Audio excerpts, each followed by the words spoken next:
If you've been following this channel, you'll know that ever since I got into Stardom, I was the biggest Queen's Quest fan. And with that came, Utami Hayashishita becoming one of my favorite wrestlers currently.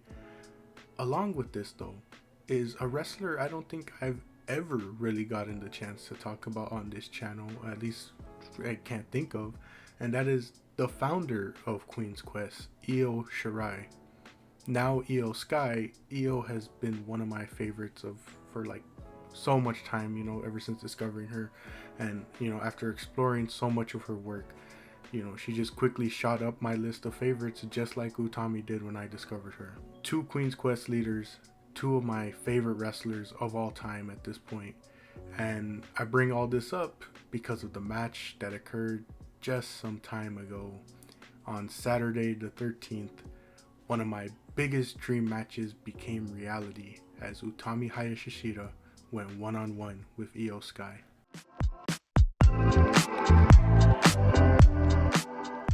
So before we get into the match itself, allow me to really set the scene.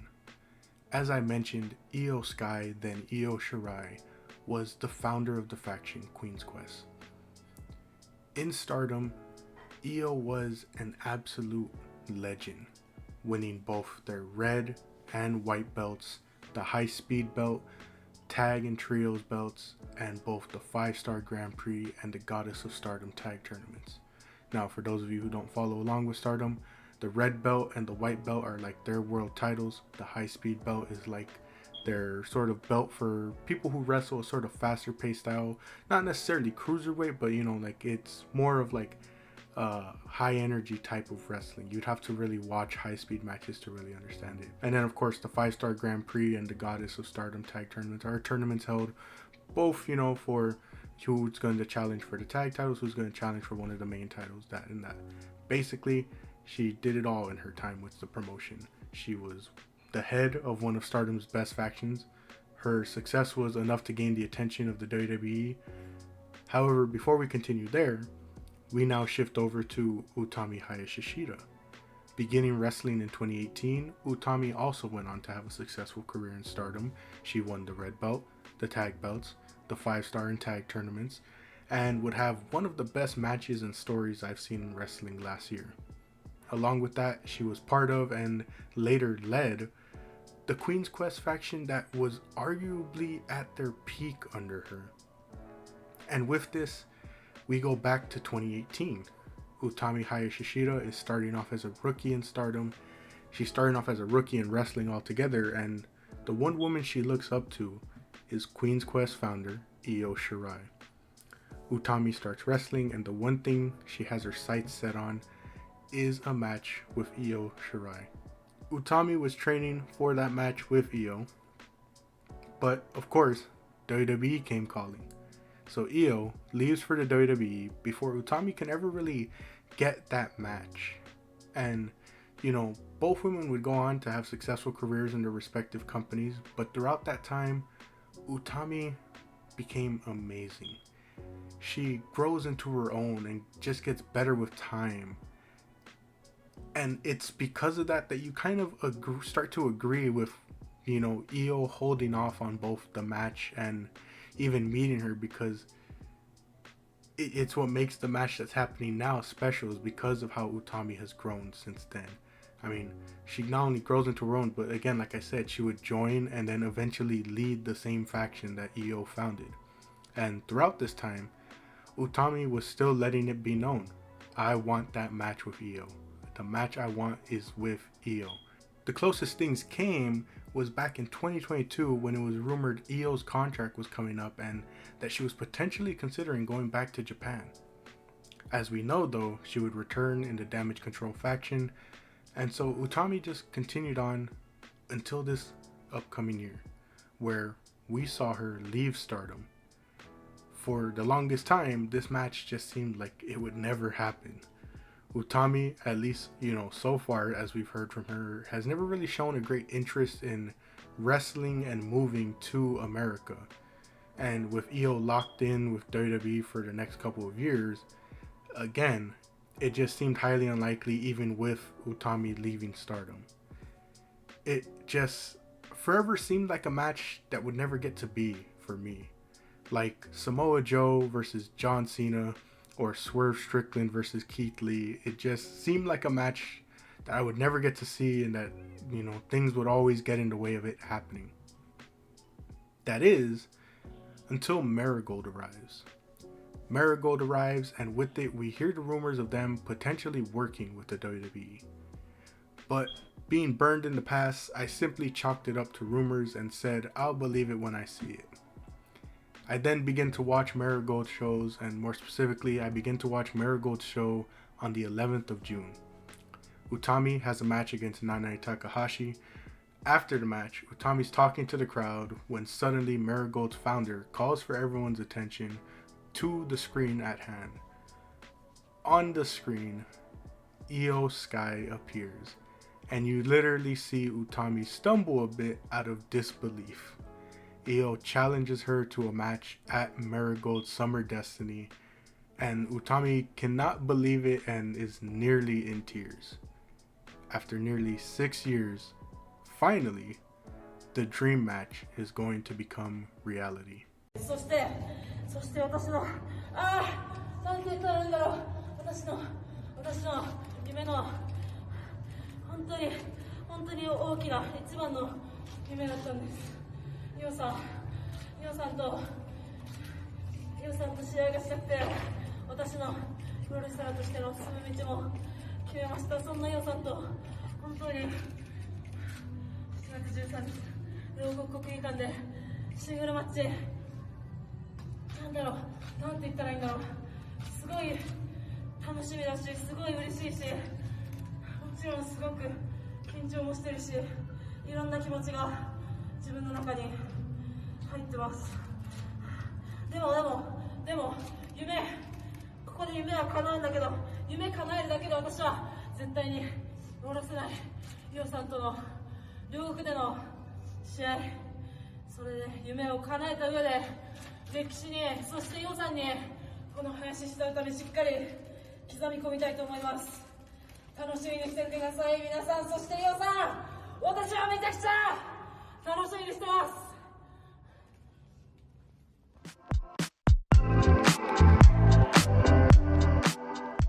Before we begin the match, we have to begin with the entrances. Oh, the beautiful entrances. With their epic music playing, Utami makes her way down to the ring first. As the red and white lights flash, Utami comes down in this beautiful, shimmering white, red, and gold coat. But along with that, she dons the Queen's Quest mask of before. A beautiful tiger mask with its shining gold accents. As I've said in the past, to me, she has it all, and presentation is definitely at the top. But she isn't the only one with presentation locked down. As Tokyo Shock plays, we see Io arrive with her grandiose coat as always, but the surprise comes when she takes off her hood and turns towards the camera. Io dons the Queen's Quest mask of old as well.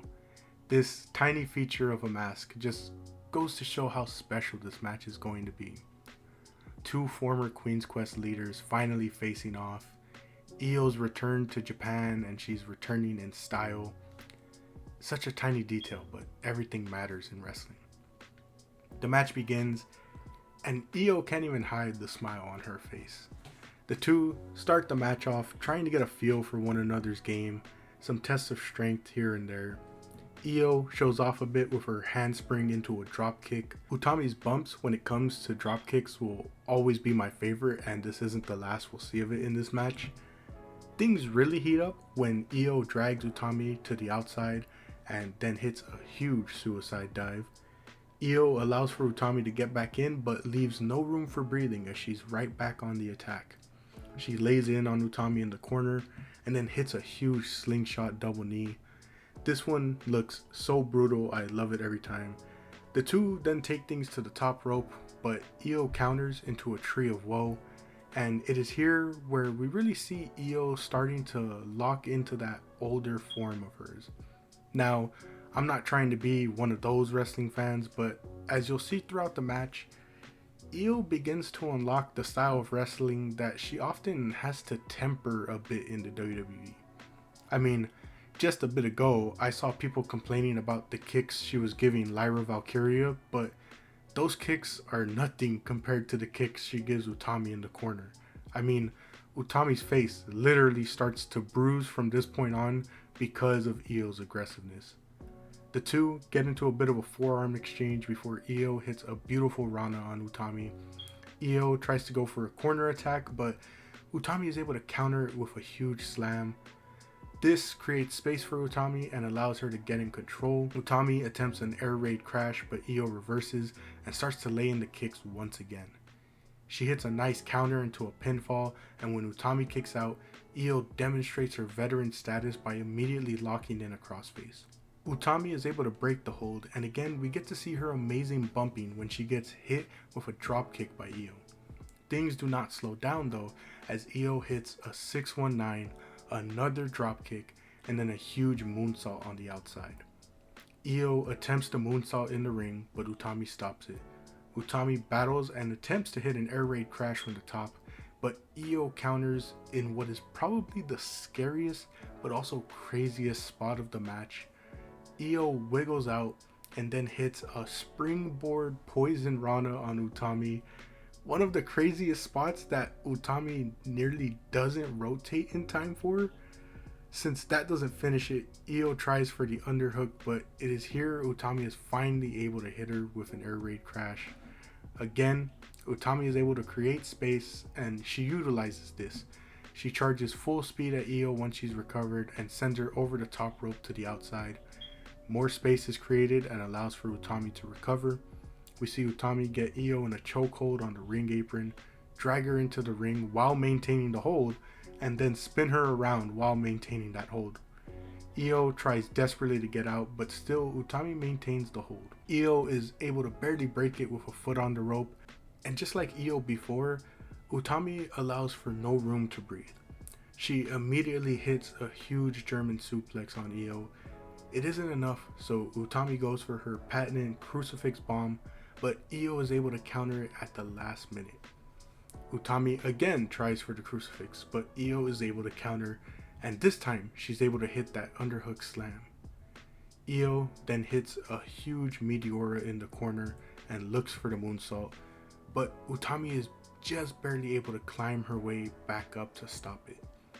Utami hits a huge German suplex off the top, but the pin only gets 2. Utami then hits the shocking Baszler, but again, it only gets 2. So, once again, Utami goes for her patented crucifix bomb, and the third time's the charm as she's finally able to hit it. However, Io is able to kick out, and Utami hits that classic shock kick out face that we see all wrestlers hit.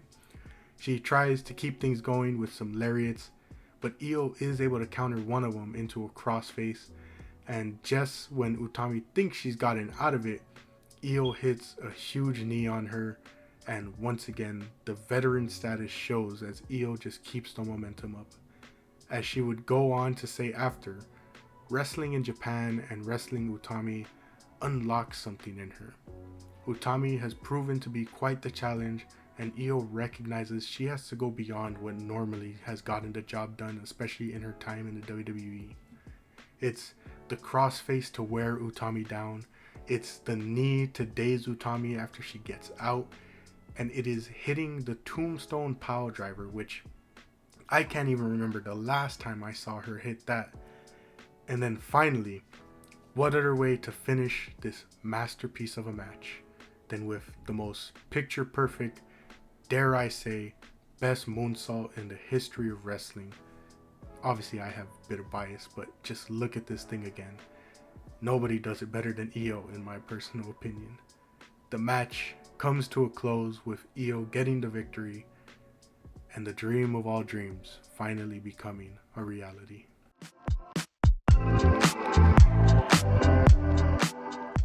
Thank you all for tuning in for this video. For, the people who tune in regularly, I want to apologize for how much time it's taken between the last video and this one, because they're doing a lot of work on my apartment building, and only just recently have I, been able to find a bit of time to actually sit here and record without any noise in the background. I mean, I haven't been able to do anything for Philly Talk or any other type of videos because of it, but hoping to have more time and more, quietness to actually be able to record this. So thank you all for the patience and those that tune in. But getting back to closing this off properly, I'm just gonna say this right now. This is not the last time you will hear me speak about this match. Last year, I knew what my match of the year was in June, and no match came close to changing that come year end. This match, I had literally told a friend of mine that I didn't even know where to begin my top 10 this year because I haven't been watching wrestling as much as compared to previous years. I even referenced last year when talking to him, and I said, this time around, I don't know what my number one will be. And then this match was announced. And then this match happened. Now, we still have plenty of time to go, but this is a strong contender for me. And just like other matches, I'm not letting other people affect my view on it. This was my dream match. This is the match I have wanted to see for so long, and I'm not going to let other miserable people try and stop me from enjoying it. I mean, just look. I never do a lot of visuals for my videos, especially because navigating the copyright system on this site is a nightmare. But this felt different. This match felt like it needed that extra effort. And who knows? I'm recording this beforehand. I don't know if afterwards, the effects are going to be able to bypass through. But that's why I'm going to say, don't go expecting this for every video. Just like the match, this was a special occasion until, I can learn better ways of maneuvering copyright on YouTube. Because, I see a lot of people get through with it and other people don't. So, I don't know. But getting back to properly closing. This match was amazing. I love it very much. A match like this always reminds me of why I love wrestling and always makes me want to get back into watching more. I look forward to seeing Utami's story in Marigold from here on out. A match with Sari is likely in the books, and if it happens this year, that might be what tops this one for me. Who knows, And hey, if it doesn't happen this year, I look forward to telling you why Utami versus Sari is match of the year in 2025. But with that though, I'll leave you with this touching backstage moment after the match.